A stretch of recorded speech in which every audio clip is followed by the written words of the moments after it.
Le plateau de Ça se discute est déjà installé. Amis téléspectateurs, bienvenue à tous dans Ça se discute, cette rubrique du grand soir. Ce soir, je suis avec Delphine Gangonon. Il est assureur et analyste politique. Bonsoir.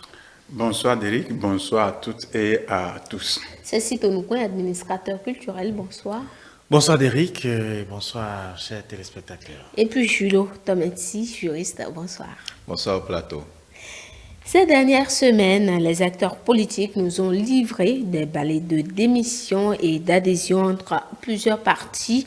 La fusion de la nouvelle alliance de Théophile Yarou avec l'Union progressiste Le Renouveau est le tout dernier que nous pouvons dire si les autres n'ont pas été dévoilés. Bien sûr, mais sachant que l'adhésion à un parti politique est individuel, on est tenté de se demander si ce acte a une certaine valeur en politique. Delphine. Ah oui, ça a une valeur. L'adhésion, que cela soit individuelle ou collective, c'est-à-dire des partis politiques qui se fusionnent avec d'autres partis politiques, ça a une valeur. Peut-être que ça peut même déjà servir de communication, ça peut déjà servir d'un système, d'une stratégie d'occupation du terrain, genre effet d'annonce, ou en tout cas quand même des choses, histoire de dire, nous sommes là, nous occupons le terrain. C'est vrai que on l'avait déjà dit plusieurs fois sur ce plateau, ce n'est pas une somme mathématique, hein, c'est pas parce que tel parti s'est fusionné avec tel autre parti politique que tous les membres de l'ancien parti politique deviennent automatiquement membres de nouveaux partis politiques ou que l'accompagnement se fait. Non, ça ne se passe pas comme ça. On en a vu plusieurs fois ici que des partis se sont mis ensemble, mais le résultat n'a jamais donné ce que les gens escomptaient ou espéraient. Donc, du coup, oui, ces effets, cette adhésion, cette démission, on l'a dit, ça c'est de plein droit que ça se passe ainsi. Et c'est même ça qui fait la vitalité de la démocratie, c'est-à-dire la liberté d'aller et de revenir, la liberté de s'associer et de se dissocier. Ça, c'est une liberté fondamentale reconnue par la Constitution. Donc, du coup, il n'y a pas de problème par rapport à ça. Mais quelles sont les conséquences? Qu'est-ce que ça va donner à la suite, à la longue? Parce que avant, l'offre était beaucoup plus large. Il y a beaucoup de partis politiques. Mais maintenant, c'est rétréci. Et donc, du coup, quand les gens démissionnent aujourd'hui, ce n'est plus pour aller créer leur propre parti politique, mais c'est pour aller vers un autre parti politique, un grand ensemble. Mais sachez que l'espace qu'il y a ici, on est 4 à occuper. Quand on sera 10, on va discuter l'espace. Donc, du coup, il y aura notre problème de leadership, ou bien de place, puisque ceux qui étaient là avant et qui se battaient, et que des nouveaux se sont ajoutés, quels que soient les beaux yeux ou même le cargaison que l'autre amène, que ça dérange quand même quelqu'un, parce que du coup, moi je suis là, je me bats, c'est pour espérer demain me voir à l'Assemblée nationale ou entendre Julio à l'Assemblée nationale ou c'est Tonoukoun à l'Assemblée nationale, mais dès qu'il y aura encore 4 personnes de plus, nos chances se réduisent. Donc du coup, en tout cas, on est là. Ceci, oui. Qu'est-ce que vous pensez de cela individuellement? Les gens adhèrent à un parti politique. Est-ce que forcément ceux qui sont derrière eux ou leurs sympathisants suivent ce qu'ils ont à faire? Non, je pense que le problème doit être vu sur deux tableaux différents. D'accord? Il y a l'adhésion individuelle parce que je suis convaincu des idéaux de ce parti politique. J'ai fait le point de tout ce qu'il y a comme offre d'idéologie et de vision de développement des partis. Et je me dis, OK, ce parti-là, c'est bon, je suis en phase, donc j'adhère à ce parti politique. L'autre chose, je suis dans un mouvement, ou bien je suis dans un autre parti politique et ensemble, après décision, nous voyons que l'orientation de l'autre parti est bien et vu également la configuration aujourd'hui où nous n'avons pas autant de force pour pouvoir répondre aux conditions de la charte des partis politiques, notamment la couverture des 10% au niveau national. Nous décidons alors d'aller vers les grands ensembles qui existent, qui pourront justement porter nos chances et pour lesquels nous partageons les idéaux. Donc, ça va être une décision collégiale et le bureau politique de ce parti ou de ce mouvement prend la décision et informe les autres et ils y vont. Maintenant, si au sein de ce mouvement-là, il y a des gens qui ne sont pas d'accord, on peut faire forcément le mouvement vers le nouveau parti. Donc, ils vont prendre leur liberté de ne pas y aller. On ne peut pas non plus les condamner pour ça. Ils iront se chercher ailleurs. Aujourd'hui, ce que nous observons sur l'échiquier politique, je pense que c'est le moment des marketing politiques, ce que je peux dire. C'est le marketing politique. Chaque parti essaie de bomber le torse, essaie de vendre au maximum son image, essaie de trouver les éléments nécessaires pour montrer que, oui, si vous êtes avec moi, vous avez toutes les chances justement d'atteindre vos objectifs. Donc, venez à moi et nous irons. Et ça donne justement une certaine idée d'occupation ou d'hégémonie d'un parti par rapport à un autre. Et c'est ça qui donne également tous ces balais d'alliances, de fusion, de démission, et ainsi de suite. Et aussi, c'est que le mécanisme de positionnement sur les listes aujourd'hui, ce mécanisme n'est pas encore clairement défini. Donc, l'idée de clientélisme qui a prévalu de par le passé, c'est toujours ça qui fait que, bon, les gens mesurent leurs chances. Si je vais de tel côté, j'ai plus de chances d'être positionné. Si je n'ai pas, je n'y vais pas. Donc, c'est un peu ça qui est le motif qui met ces mouvements-là en orchestration, et ça fait que ça bouge de tous les côtés. Et on ne peut pas dire qu'aujourd'hui, c'est tel parti qui a le vent en poupe, mais selon les positionnements, tous les jours, ça bouge, les lignes bougent, jusqu'à ce que nous voyons aujourd'hui des partis purement de l'opposition qui vont adhérer à l'Union progressiste de renouveau. C'est déjà que, bon, on se dit, ben, est-ce que c'est une alliance contre nature? C'est à chacun son opinion. Mais ceux qui ont décidé de le faire, ils savent pourquoi ils l'ont fait. Et donc, du coup, ça participe également de la vitalité de la démocratie. Ça participe également de l'expression de la liberté de l'individu sur le plan politique. Et donc, du coup, nous verrons bien ce que ces différentes offres vont permettre de voir demain, et permettra aussi, in fine, une cristallisation des grands ensembles dans le pays. C'est ça qui est le plus important, et c'est ça qui donne beaucoup plus du vivifiant aux réformes du système partisan dans notre pays. Et je pense que c'est le moment de la maturation de l'esprit de ces réformes-là, et nous attendons pour voir ce que ça va donner à l'issue des élections prochaines au soir de 8 janvier 2023. Julio, d'après les propos de celle-ci, le problème de positionnement pourrait se poser? Je ne crois pas trop.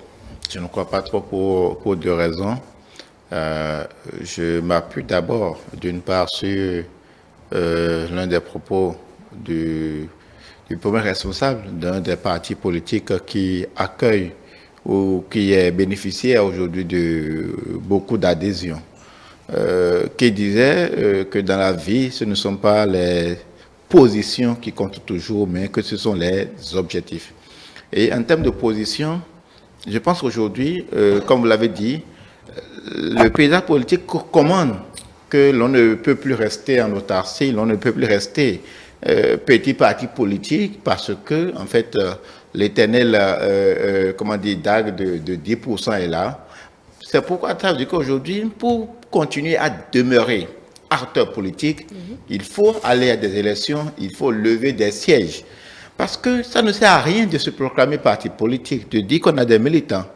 Et sur 2 ou 3 élections, que vous n'ayez pas du tout d'élus. C'est-à-dire la base même, à un moment donné, va vous quitter, vous allez vous retrouver seul à bord de votre bateau comme un capitaine esselé.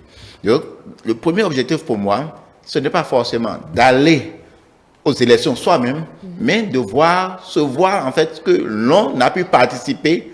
On a été dans un parti politique qui a été à une élection et qui a gagné. Ça veut dire que le parti dont nous sommes désormais membres a gagné en fait une élection, que ce soit législative, de sorte que ça conforte en ce moment-là la position du parti politique. Vous voyez un peu le PRD, il n'y avait pas haute voix par exemple. Quand vous avez loupé une élection législative, vous avez loupé une élection communale. L'élection présidentielle, vous êtes obligé de vous agripper aux au mouvement de la mouvance et les législatives viennent maintenant. Vous voyez en fait le revers que vous avez subi. Donc il est de bon temps que très rapidement. Sinon, comme nous l'avons commencé par observer, vous le voyez, au niveau du PRD, certains cadres ont commencé par partir parce que gagnés par le désespoir. Second élément, en termes de positionnement, je pense que ça va favoriser un peu plus la démocratisation, une certaine démocratie au sein des partis politiques. C'est-à-dire quoi? Que les gens viennent de divers horizons comme ça, cela ne laisse plus de marge aux responsables de faire comme bon leur semble. Ça veut dire qu'à partir de ce moment-là, il doit y avoir des critères très clairs de positionnement, de choix et de positionnement. Vous ne pouvez pas vous comporter comme par le passé, comme comment dire, la direction du parti incombe à quelques 2-3 personnes qui peuvent décider de tout.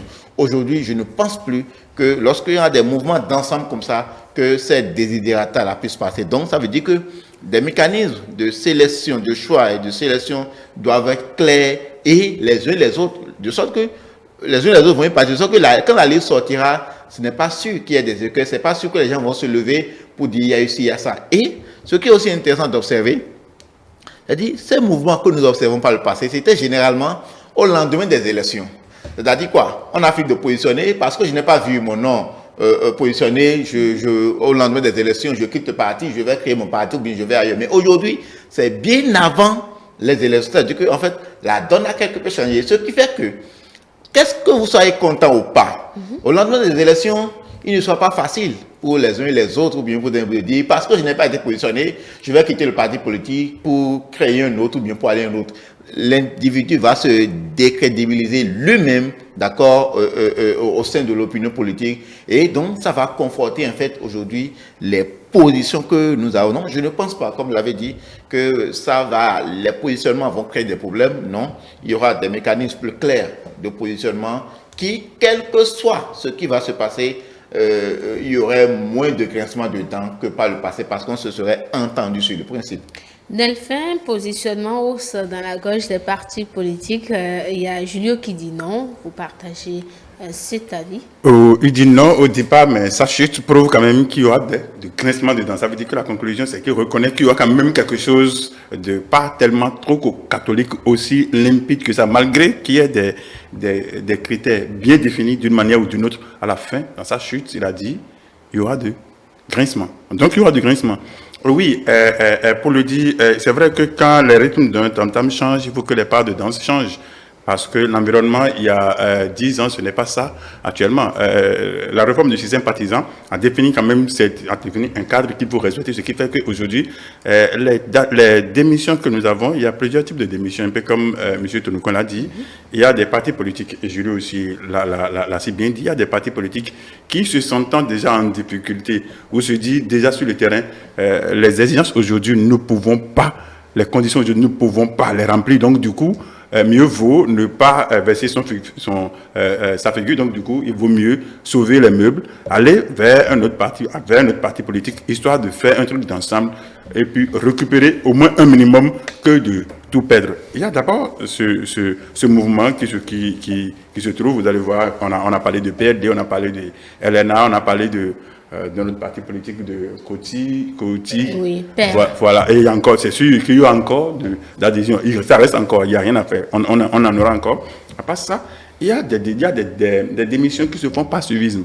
Parce qu'avant, je n'avais pas une assise électorale et que j'avais un leader, je suivais un leader et qui, était dans un parti politique, donc je suis dans le parti politique et ce n'est pas par conviction, ce n'est pas par idéologie et ce n'est pas par vision, c'est juste parce que mon leader se trouve là, comme quelqu'un avait dit dans ce pays à un moment donné, si l'autre dit nous allons à gauche, nous irons à gauche, s'il dit nous irons à droite, nous irons à droite. Donc du coup, il y avait des gens qui étaient dans ce dynamisme, dans ce système. Donc du coup, quand son leader quitte le parti A, pour le parti B, c'est soit que par fidélité, il suit son leader pour aller vers l'autre parti politique. Alors, donc ça, c'est pas suffisant. Il y a des gens qui, voyant venir peut-être des dangers ou n'ayant pas du tout de l'entente dans leur parti politique, disent il faut pas que, alors du coup, ils démissionnent. Donc il y a de ces gens de démission individuelle.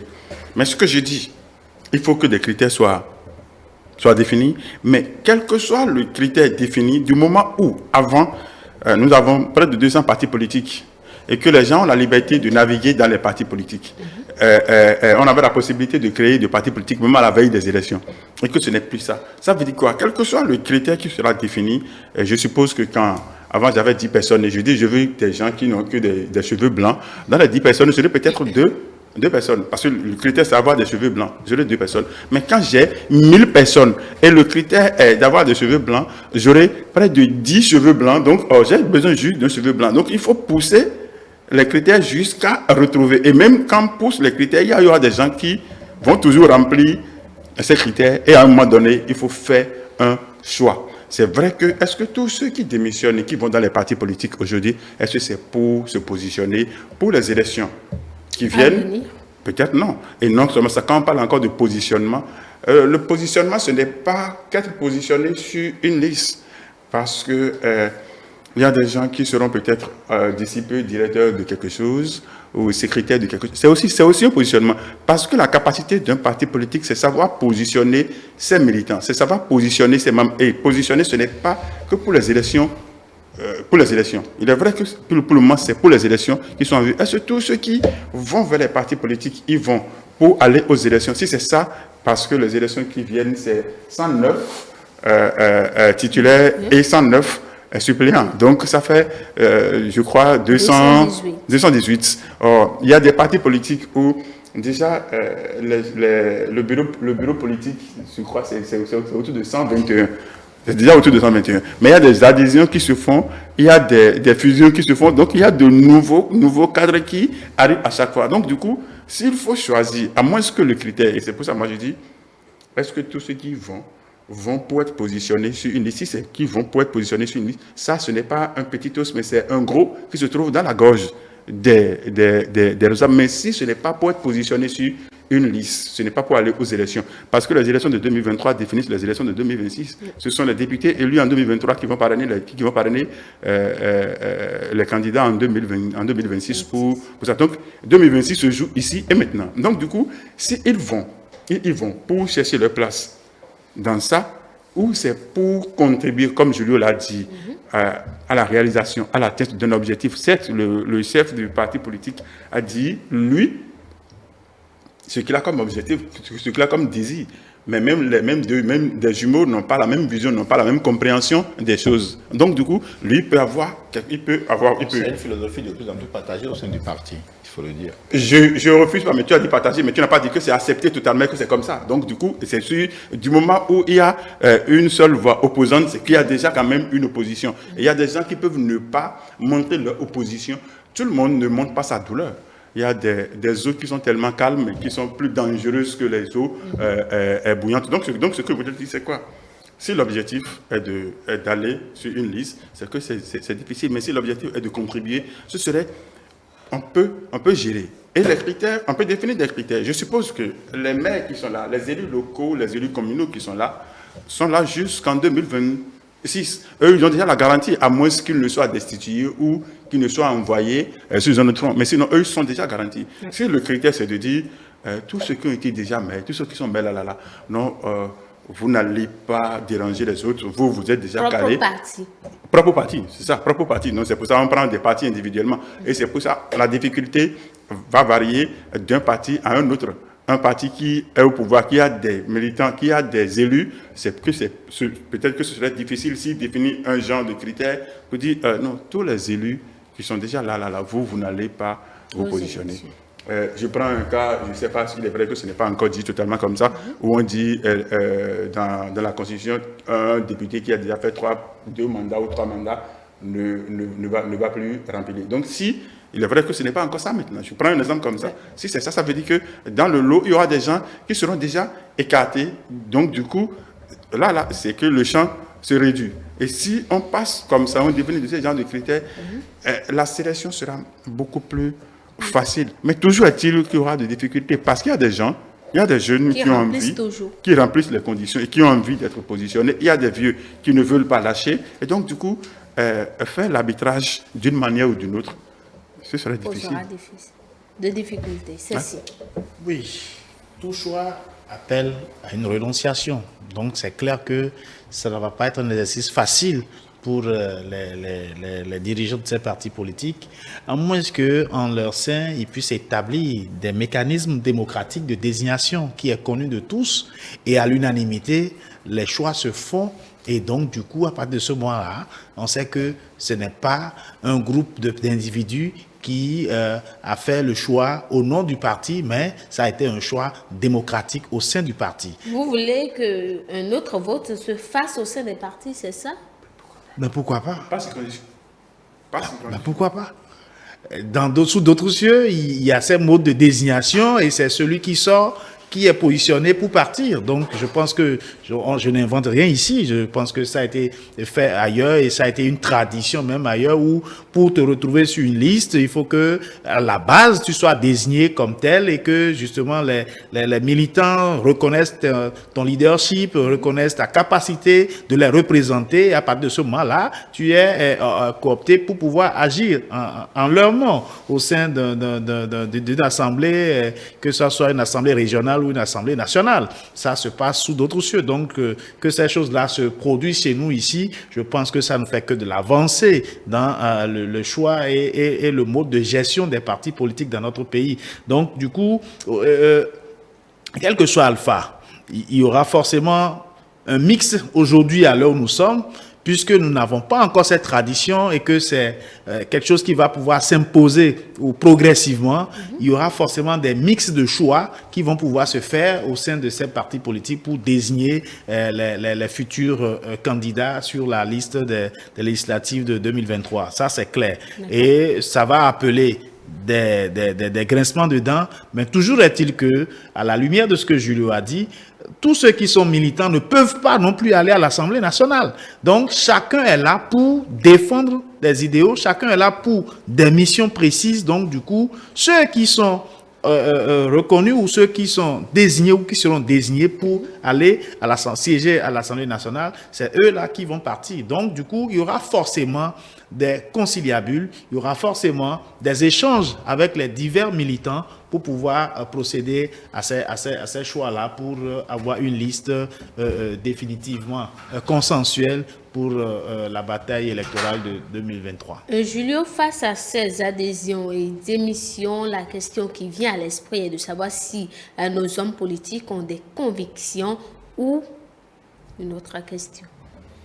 Non. Est-ce qu'on peut juger de la conviction de quelqu'un? Parce que par de conviction, beaucoup de choses rentrent en jeu. C'est pourquoi tout à l'heure, je n'étais pas trop d'accord lorsqu'on dit que le leader démissionne, va dans un parti, et quelque temps après, on dit on démissionne à cause du leader. Je pense qu'au fond, ce n'est pas ça. Peut-être même si les gens le disent, peut-être ils se trompent en fait par rapport à leur diagnostic. On dit souvent, je suis leur chef, non, donc ceux qui font des diagnostics, mais ceux qui le disent, ceux qui se justifient, ceux qui donnent ça comme justif. Ouais, voilà, ceux qui donnent ça comme justification. Dernièrement, dans la région du plateau, on a entendu cette justification. C'est pourquoi j'en parle. C'est pourquoi je dis, soit ils se trompent de justification ou ils ont manqué de faire un diagnostic au fond. Parce que pour moi, en fait, celui qui est avec son leader peut le suivre. Mais après une analyse, lorsque le leader va ailleurs et que vous voyez, en fait, au niveau du terrain, que la base est un peu plus portée vers cette nouvelle orientation du leader, vous ne pouvez pas vous mettre en porte-à-faux avec cette base-là que vous avez travaillé à conquérir, que vous avez travaillé à consolider.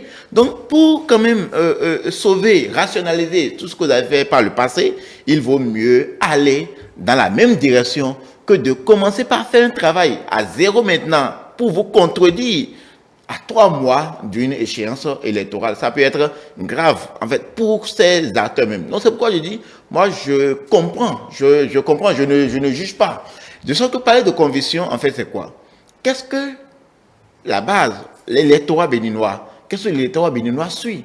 L'électorat béninois continue de suivre les individus, de suivre les personnalités. L'électorat béninois ne peut pas dire je suis tel parti politique parce qu'ils ont telle philosophie ou bien je suis tel autre à cause de ci. Non, le béninois, jusqu'à là où nous sommes, c'est parce que c'est telle personne, c'est parce que c'est telle personne, c'est parce que c'est telle personne, je l'apprécie, ou j'ai telle personne, il est plus proche de moi. C'est ainsi que ça continue de fonctionner. C'est-à-dire que l'acteur politique ne peut pas aller au travers de ça. S'il va au travers de ça, il soit dans le décor. Il ne peut pas se mettre et dire, bon, il veut être idéaliste pour dire non, c'est idéologie, philosophie. Non, il faut toujours regarder quelle est l'orientation, quels sont les relents que, en fait, la base entretient. Sinon, comme je le disais tantôt, on sera en porte-à-faux. Donc, moi, je ne juge pas, en fait, de la conviction des uns et des autres pour, pour me dire est-ce qu'ils sont crédibles ou pas. Non, il faut respecter le choix des uns et des autres. Que l'on soit aujourd'hui opposant et que demain l'on devienne mouvancier, ou bien le contraire, je dis, les hommes sont portés par leurs désirs qui peuvent varier suivant les temps et suivant les circonstances. La réflexion, elle est évolutive. Pour moi, c'est ça. Je peux ne pas être d'accord aujourd'hui. Maintenant, vu les circonstances, on a vu beaucoup par rapport à cette gouvernance, vous dit, je n'étais pas d'accord, mais au regard de ce que je suis en train de voir, ah oui, il y a quand même une part de quelque chose qui est bon dedans et que désormais je peux donner ma caution. Donc, pour moi, en tout cas, il n'y a pas lieu de juger de la conviction ou non des uns et des autres. Oui. Oui, j'ai aimé le développement de Julio à plusieurs niveaux, mais seulement qu'il faut noter quelque chose. Oui, l'opposition, la mouvance, ça c'est juste question de temps. Un parti qui est de l'opposition aujourd'hui peut devenir parti de mouvance, donc ça n'a rien à voir avec la conviction. Ça c'est juste le cours ou bien l'évolution des choses qui définit ça. Dès que le pouvoir balance, c'est ceux qui sont au pouvoir qui sont des mouvanciers. Les autres qui ne sont pas d'accord, donc ça c'est une question... elle se va dire, en tout cas de position, ce n'est pas de conviction. Mais normalement, dans un parti politique, il devrait avoir quand même une conviction, il doit avoir une vision, il doit avoir un idéal que l'on poursuit. C'est vrai que ceux qui disent, oui, nous suivons notre leader, peut-être qu'ils ont fait leur analyse et c'est propre à eux et que c'est juste à eux. Mais la seule chose est, ce que nous déplorons, ce que nous disons ici, c'est ceci. On prend le cas exact, le cas qu'il a évoqué. Le leader avait une position depuis un bon moment. Il avait même déjà fait sa démission, je crois, avait même déjà démissionné, où on l'a exclu. Non, il était suspendu. Et au cours de la suspension, il a déposé sa démission. Sa démission. Il était sorti depuis. Et il n'avait pas encore donné son point de chute. Mais les militants ou ces sympathisants qui sont en train de bouger maintenant étaient dans d'autres partis politiques et fonctionnaient régulièrement, n'étaient jamais sortis pour dire, du moment où il n'a pas encore, non, il n'avait jamais dit, ils étaient même des élus de ce parti politique. Mais il a fallu que le leader change pour que l'on change. Est-ce que là, il n'y a pas... Puisque si le leader était resté dans ce parti politique, ils allaient rester. Mais sortir pour justifier la sortie, soit à cause du départ de leader, ou de management, ou de gouvernance du responsable du parti politique, ça prouve quand même qu'il y a... je ne sais pas, hein, devinez vous-même ce qu'on peut tirer comme conclusion. Donc du coup, est-ce qu'on a besoin quand même de continuer à fonctionner? Oui, c'est vrai que notre pays est comme ça, à fonctionner comme par relation, comme Julio est dans un parti politique, je suis avec Julio, je suis là, ou par intérêt, parce que Julio me propose telle chose et que je vois que si je suis Julio, je vais le faire. Est-ce que c'est comme ça? Est-ce qu'on doit toujours fonctionner ainsi? C'est vrai que tout ne va pas changer du jour au lendemain. On est en train d'aller tout doucement, partant de 200 et quelques partis politiques à peine 15 récemment. Actuellement, nous devons être autour de 10. Donc, c'est quand même que quelque chose change. Et ce qui change, c'est juste encore que, comme on l'a dit, je l'avais dit à l'entame, mais Julio aussi l'a dit, avant, les gens démissionnent pour créer leur parti politique à la veille. Les gens attendent même, ils ont leur dossier en main. Et le jour de dépôt, on est derrière la clôture de la Sénat. Et quand on dit, mon nom ne se trouve pas sur l'autre liste là. Je vais ailleurs. Il y a des gens qui sont là, la liste se fait, c'est insolent quoi. Donc, en même temps, tu balances ton dossier sur l'autre parce que ça ne se trouve pas là-bas. C'est ainsi que des individus se retrouvent en même temps candidats sur deux listes. Parce que celui qui a regardé sur l'autre liste n'a pas bien regardé, a trouvé peut-être que c'est celle-ci, Magloire, mais lui, comme il a trouvé que c'est Tonoucoin, Magloire, mais comme il a trouvé Tonoucoin, il n'est pas allé vérifier si c'est celle-ci, il dit non. Celle-ci est déjà sur la liste, celle-ci n'était pas sur la liste, mais peut-être que celle-ci était sur la liste, mais il n'a pas lu si c'est Magloire ou c'est quelqu'un d'autre. Et donc, du coup, il y a mais aujourd'hui, peut-être on va assister, mais pas autant que ce qu'on vivait dans le passé. C'est vrai que quelque chose change, mais ce qui devrait changer, c'est qu'on doit cesser de dire, je l'avais déjà dit une fois sur ce plateau, je crois Julio devrait se rappeler de ça, parce qu'on avait fait un débat sur ça là ici, que je disais, on ne peut pas interdire le mouvement dans un parti politique. On ne peut pas interdire le mouvement entre des partis politiques. Mais on doit pouvoir interdire quand même le mouvement de ceux qui ont le mandat du parti politique. Parce que depuis un bon moment, depuis les réformes, vous n'êtes plus l'élu seulement de votre circonscription. Vous êtes certes l'élu de la nation, mais c'est parce que le parti vous a positionné. Et en plus, c'est parce que les militants de l'autre bout ont contribué à ce que vous soyez. Parce que les 10%, ce n'est plus seulement votre circonscription qui participe. Donc, on prend d'abord l'ensemble. Donc, ce que M. Tonoucoin a fait dans sa circonscription, dans sa 12e, je ne sais pas s'il est du 12e, je le dis juste comme ça, et que mon gars du 6e a fait, ça profite à quelqu'un du 5e que je serai peut-être. Donc, du coup, ce n'est plus vous seul. C'est un travail d'ensemble. Donc, vous êtes vraiment... comment on dit, un représentant de la nation, mais vous êtes un envoyé du parti politique. Vous êtes un choisi du parti politique. Vous portez le parti politique. Donc, on doit pouvoir dire, oui, on ne vous interdit pas de démissionner, mais on va encadrer un peu comme on a encadré les droits de grève, histoire de dire, vous démissionnez. C'est que vous démissionnez d'abord de votre poste, de dire, ok, je ne suis plus l'envoyé du parti politique. Je vais ailleurs. Alors, je laisse ça. Mais même si vous allez ailleurs, parce que vous êtes l'envoyé du parti politique là, tous les militants vous voient le parti politique à travers vous. Donc, un peu comme on en dit dans nos codes, on dit que vous êtes militaire ou si vous êtes sous-préfet, avant de participer à une élection, vous démissionnez, je crois, 1 an avant, histoire de vous dépouiller de votre autorité. Donc, on doit pouvoir dire, dès que vous élu d'un parti politique, vous démissionnez de ce parti politique, on vous laisse le temps de ne pas agir sur les militants. Donc, du coup, vous ne serez pas positionné, si c'est qu'il y a une élection dans 1 an ou dans 6 mois, vous ne serez pas positionné. Donc, du coup, vous n'allez pas démissionner parce que vous voyez que, ouais, il y a les sélections, je sens qu'il y a un jeune Julio qui tape très fort sur le terrain et que je suis en train de voir, si jamais je reste ici, là, le chef de parti politique risque de le positionner, alors je quitte et je vais ailleurs pour casser le groupe. Non, on doit pouvoir. Il est vrai que la loi ne peut pas tout prévoir, mais la loi peut dans l'évolution des choses, parce que on vote la loi pour le présent, pour le futur. C'est sûr que c'est pour ça. Moi, je dis ce que nous assistons, nous voyons aujourd'hui, ce n'est pas un échec, ce n'est pas une difficulté du système partisan, mais c'est la meilleure façon d'éprouver le système partisan, histoire de dire qu'est-ce qu'il faut corriger, qu'est-ce qu'il faut ajouter, qu'est-ce qu'il faut soustraire. Parce que le droit de grève, aujourd'hui, il y a des choses quand même qu'il faut ajouter, qu'il faut soustraire, parce que nous ne sommes pas dans un monde statique, donc tout évolue, et nos lois doivent aussi évoluer avec nos ambitions, nos difficultés et nos visions. Donc, du coup, moi je dis, il faut quand même qu'on encadre un tout petit peu pour que la transhumance politique, le mercato politique ne soit plus un truc aussi désagréable. Si je suis dans un parti politique et que le parti politique décide de fusionner avec un parti X, ok, je peux refuser d'aller. Ça, c'est mon droit de refuser d'aller et aller vers un autre parti politique. Mais si je suis un élu de ce parti politique et qui va vers l'autre parti politique, on vous dit, vous démissionnez de votre. Et puis, vous partez. Un peu comme vous avez vu, Faton a refusé de suivre son président Yarou pour aller dans... Donc, du coup, oui. Libre à lui, libre à lui de... Voilà, c'est ce que je dis. Libre à lui. Quand on est élu, c'est autre chose. Mais s'il était un élu du parti, on va dire, oui, vous démissionnez du moment que nous allons vers là-bas. Parce qu'on dit...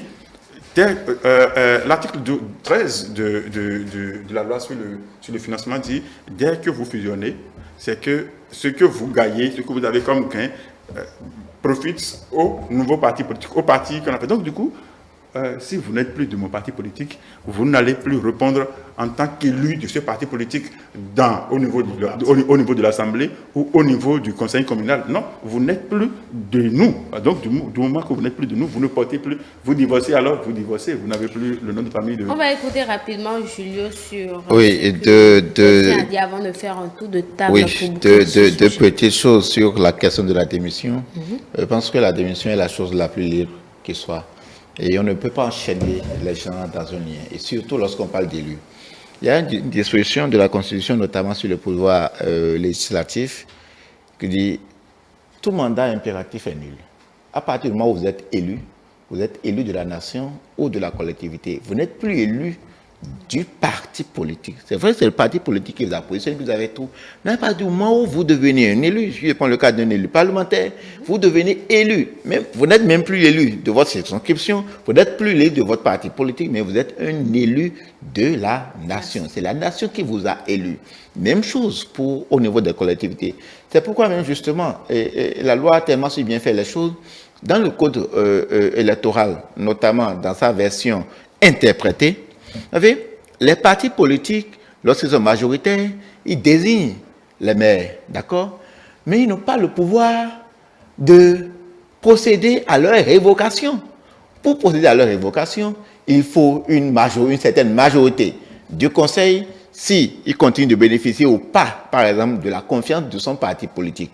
Vous êtes élu, d'accord? Parce que le problème, ce dont il est question, on va envisager le cas où la personne est poussée vers la porte. Nous parlons d'un ancien membre d'un parti politique qui a été suspendu pour des raisons, ça peut être objectif comme subjectif, ainsi de suite, et qui, si on peut le dire, a été contraint de démissionner. Ça veut dire quoi? Ça veut dire que, lorsque vous êtes élu, et que je veux que le parti veut, ou bien certains individus du parti veulent que votre siège revienne à votre suppléant, par exemple, c'est très facile de vous reprendre ce siège-là. Parce qu'on va tout faire, même avec les sanctions, même au niveau des tests, on peut tout faire pour vous, comment dire, conduire à la porte pour prendre votre truc là. Vous êtes élu de la nation et non du parti. À partir de ce moment, c'est pourquoi la loi a aménagé les choses de façon à ce que, lorsque l'élu démissionne, si je prends le cas d'un parti politique qui a 100 élus, même si tous les 100 démissionnaient, au niveau des institutions de la République, on considère toujours que le parti a 100 élus et continue de bénéficier des avantages relatifs à 100 élus. Si nous prenons par exemple le cas du financement des partis politiques, jusqu'à la prochaine élection. C'est-à-dire quoi? Aujourd'hui, le parti INS a tel nombre d'élus parlementaires, tel nombre d'élus communaux. Il en sera ainsi jusqu'à la prochaine élection que les statistiques sont révisées. Ça ne changera pas. Les jeux de chaises peuvent continuer sur le plan politique, mais au regard des institutions, le parti conserve les avantages relativement au nombre d'élus qu'il a. Donc, on ne peut pas, par des mécanismes, parce que lorsque le problème s'était posé, les gens disent que oui, la réforme du système partisan était un échec parce qu'il n'a pas pu contenir, en fait, la transhumance. La réforme du système partisan n'a pas pour objectif premier de contenir la transhumance. C'est de conduire les gens pour que, à l'œuvre de la pratique, c'est-à-dire les bonnes habitudes puissent être prises. Et aussi, les lois ne règlent pas toujours tout. Et les lois ne peuvent jamais régler tout évolutif. Ça montre en fait des défaillances. On met en place des mécanismes de révision. Si on doit le réviser, si on est d'accord, on les modifie et on évolue avec. Quel que soit ce que nous allons prendre comme réforme, comme la loi, ça va forcément montrer en fait des revers. Ça peut être revers objectif, mais comme ça peut être propre à nos désirs ou à nos supputations. Donc, fondamentalement, moi, je continue de dire, c'est peut-être bizarre, je n'ai rien contre quelqu'un aujourd'hui, je n'ai rien contre, en fait, la transhumance, et je ne pense pas qu'il faille lier, en fait, la démission d'un élu à la démission d'un élu de son parti politique, à la démission au niveau du siège de son mandat. La question qui fera le tour de table pour boucler cette première partie de ça se discute, c'est de savoir si en 2026, nous observerons les mêmes mouvements. Pas pour prophétiser, mais est-ce que vous pensez? Non, mais dans la réalité, tant qu'il y aura des enjeux, il y aura forcément des mouvements. Mais c'est clair que à partir de 2023, nous aurons à tirer des leçons de ce qui s'est passé. Si c'est possible d'affiner davantage, ça va se faire. Mais toujours est-il que la liberté d'aller, de venir ou d'appartenir ou non à un parti politique est individuelle. Donc, je peux démissionner de ce parti parce qu'à un moment donné, je suis en désaccord ou je ne trouve plus mes intérêts, je peux quitter ce parti pour aller vers un autre parti politique. Ça, c'est ma liberté. Donc, ça ne pourra pas changer non plus à ce niveau-là.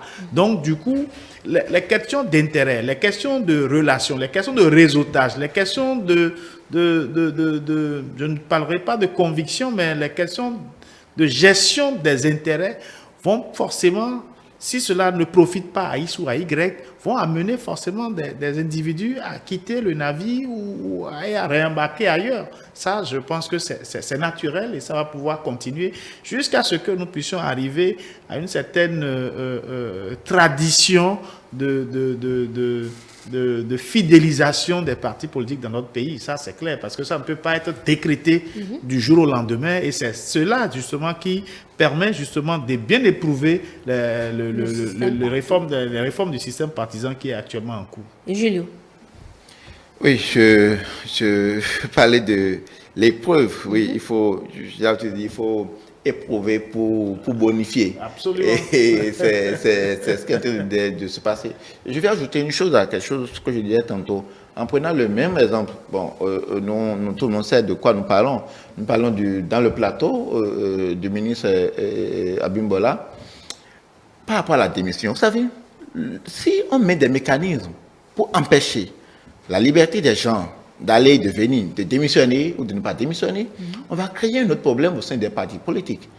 Parce que qu'est-ce qui était dit, qu'est-ce qui était à la base du problème au niveau du BR dans cette région-là? On a dit, pour que Dame Fagboum perde son siège de maire, c'est que des élus BR ont comploté et ont voté contre leur maire élu.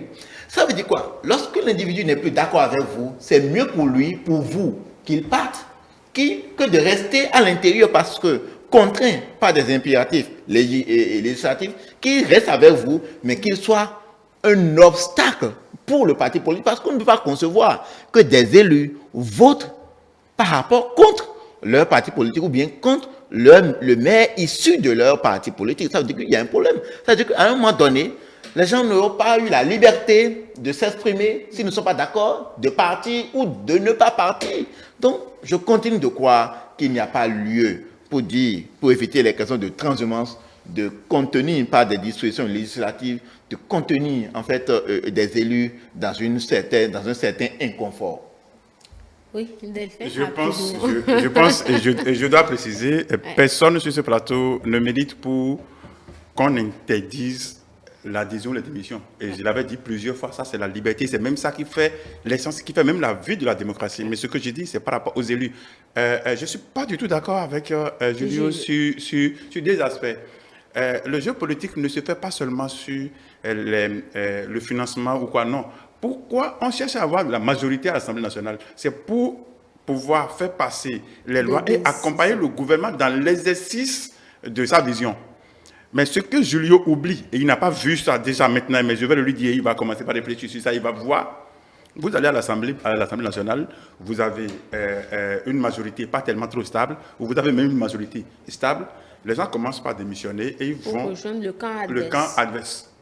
Ils démissionnent, ils rejoignent le camp adverse. Il y a des gens qui ont des majorités et ils vont pour des votes. Et cette majorité, on ne sait pas comment ça se fait. Et cette majorité perd. Les gens au sein de la majorité votent contre les desiderata de cette majorité. Donc, à l'Assemblée, sinon que autrement, on va considérer lorsqu'une parti politique a la majorité, il ne faut plus aller voter. Les raisons du parti politique disent oui à cette loi-là et ça passe. Oui. Pourquoi voter? Parce que l'individu, l'élu, garde toujours en fait son autonomie. Pourquoi voter à l'Assemblée? Parce que la démocratie, ce n'est pas la vision seulement du chef de l'État, mais c'est la vision du chef de l'État, c'est la vision d'un groupe, mais validée par l'ensemble du peuple béninois, mais comme l'ensemble du peuple béninois ne peut pas voter, c'est pour ça que l'Assemblée est là et se trouve être la représentation de nous qui sommes de l'autre côté. Donc, du coup, on vote pour que cela soit, pour que ça puisse avoir un saut national, pour que ça puisse avoir, c'est-à-dire une adhésion nationale. Donc, le vote à l'Assemblée nationale, ce n'est pas seulement que, bon, on va dire oui, non, c'est ça, c'est parce que ça a un sens. Mais ce que je dis, c'est personnel. Mais ce que je dis, il ne faut jamais dire, jamais, parce que nous étions dans ce pays et qu'à un moment donné, les choses changent. Ce qui se fait aujourd'hui ne se faisait pas avant. Ça change. Dans ce pays, je crois, en 2006, Mme Concessia Ouensou, à la veille, je crois, en mars, de l'université de Kérékou, avait pris une décision quand on dit le droit de grève est un droit absolu, on ne peut pas l'encadrer. Ça, c'était en 2006. Après, je crois que c'est au temps de professeur Robert Dessous, où on a dit, et en ce moment, Théodore Olo, M. Théodore Olo, le président Théodore Olo, était conseiller en son temps, parce que l'autre était président, il était conseiller, et on avait dit, le droit de grève n'est pas absolu, on peut l'encadrer. Juste après le départ de Robert Dessous, M. Théodore Olo est devenu président de la Cour constitutionnelle, et on a dit, le droit de grève est encore absolu, on ne peut pas toucher. Et le maître Djogbenou est venu, donc du coup, il ne faut jamais dire, jamais, ce qu'on avait vu aujourd'hui peut changer demain. Et parce que, et je l'ai dit, et lui-même l'a dit, et c'est pour ça, je ne comprends pas pourquoi, sa chute n'a pas été ce qu'il a commencé par développer. La loi évolue avec nous. Aujourd'hui, nous n'avons peut-être pas une difficulté, mais dès que cela va devenir une difficulté, on doit légiférer dans ce sens. Et je l'avais dit, on ne peut pas tout encadrer aujourd'hui, mais c'est au fur et à mesure qu'on regarde les difficultés pour encadrer. Parce que le droit de grève qu'on a voté en 2017-2018, on est en train d'apporter quand même un changement à ça. Le code pénal qu'on avait voté, et si aujourd'hui on est en train d'élargir le champ de la grâce présidentielle, c'est parce qu'on a vu qu'il y avait des besoins. Parce que peut-être il y a des gens qui ne se trouvaient pas trop dans le champ de la grâce présidentielle tel que défini. Il y a un passé pas trop lointain, mais on a trouvé qu'il faut élargir, histoire de récupérer. Parce que quoi? Le monde que nous utilisons aujourd'hui avec le téléphone, c'est pas ça on utilisait avant. Donc, les infractions augmentent de jour en jour, les positions, les visions augmentent de jour en jour. Donc, il faut légiférer. Ce que je suis en train de dire, ce n'est pas légiférer aujourd'hui pour bloquer, mais c'est légiférer à l'avenir. Votre question de ce que... L'avenir ou bien pour l'avenir? Pour l'avenir. Pour l'avenir. D'accord. Votre question de est-ce qu'on aura cette même danse de gamètes en 2026? Mais oui, on peut l'avoir et on l'aura. Parce que quoi? 2026, l'élection de 2026, c'est capital. C'est vrai, je l'avais dit que c'est 2023 qui a défini 2026. Mais en 2026, il y aura une élection couplée. Pour une première fois, une élection couplée. Ça veut dire quoi? On fait communal, on fait législatif ensemble. C'est vrai que le champ sera beaucoup plus ouvert. Ceux qui ne seront pas positionnés sur l'autre liste seront positionnés sur une autre liste. Et là encore, il faut aller, c'est à ce niveau que je n'ai pas encore cette précision. Est-ce que quelqu'un peut aller en même temps aux élections législatives et aller aux élections communales pour le même jour? Est-ce que c'est comme ça va se passer? Ou on va dire non, ceux qui sont sur la liste pour la députation vont rester seulement là ou que si. Donc du coup, il y aura, c'est pour ça que je dis, j'avais dit à l'entame, si ceux qui démissionnent aujourd'hui, c'est pour préparer 2026 et dire, ok, je me positionne déjà dès maintenant pour qu'en 2026, qu'on puisse me trouver une place sur une liste pour me positionner, ce serait peut-être une bonne chose. Mais en 2026, le combat sera encore rude, parce que là, il faut se positionner et le travail sera encore colossal, parce que positionner pour une seule élection, c'est déjà difficile. Mais on va positionner maintenant pour 2 élections. Ceux qui n'ont pas la carte, un peu, ceux qui n'ont pas l'assise un peu large, c'est-à-dire les partis qui n'ont pas encore ils ont des difficultés même à trouver des militants pour positionner. C'est là, on va quand même trouver n'importe qui dans la rue pour le positionner, parce qu'il faut satisfaire à l'exigence de la loi de ce qu'il faut positionner pour tout. Et à partir de 2026, le mercato politique va diminuer, va s'estomper, parce que nos élections seront quinquennales. Donc, le mercato sera quinquennal. Donc, du coup, si je ne fais pas tout pour me positionner maintenant, donc je vais faire, dès qu'on va finir les élections, je serai là peut-être à manger les ongles jusqu'à 35 ans encore avant de se positionner. Donc, du coup, en 2026, ce sera encore rude. Et c'est pour ça, pour 2023, c'est rude, mais il faut demander, il faut souhaiter. Et ça, c'est un appel que je lance aux hommes politiques, aux chefs de partis politiques et aux militants de partis politiques, qu'on n'assiste pas à ce festival. Hein? Je voulais le dire, Non, pour que vous puissiez porter cette voix avec moi. On n'assiste pas à ce festival désolant qu'on avait observé en 2020, parce que oui, c'est un combat, mais il faut que ce combat soit juste un combat politique, un combat licite, mais qu'on n'assiste plus à des morts ou à des éliminations mystiques. Donc, du coup, il faut qu'on fasse un combat loyal, il faut qu'on travaille pour consolider les choses, pour que demain, que je puisse, après les élections, rencontrer M. Tonoukouen, qu'on discute, même étant des opposants sur le terrain, même étant des opposants dans un même parti politique, parce que dans un même parti politique, il y a des opposants, puisque même avec votre femme à la maison, vous n'avez pas toujours le même point de vue. C'est pour ça que je disais à Julio, un point de vue partagé n'est pas totalement partagé, parce que c'est toujours difficile. Donc, mes chers acteurs politiques, faisons quand même une lutte saine, au moins une fois, ne nous éliminons pas. D'accord, on vous aurait compris. Delphin Gangana assure merci d'avoir partagé ce plateau avec moi. Julio Tometti, juriste, vous n'êtes pas forcément satisfait parce que vous n'avez pas vous n'avez pas pu donner votre point de vue après. Delphin, ça pourrait revenir sur un autre plateau. C'est Tonoukouen, administrateur culturel. Merci beaucoup. Nous sommes restés sur ce seul sujet qui est quand même d'intérêt pour notre pays. Merci d'avoir suivi. Ça se discute. Le grand soir se poursuit.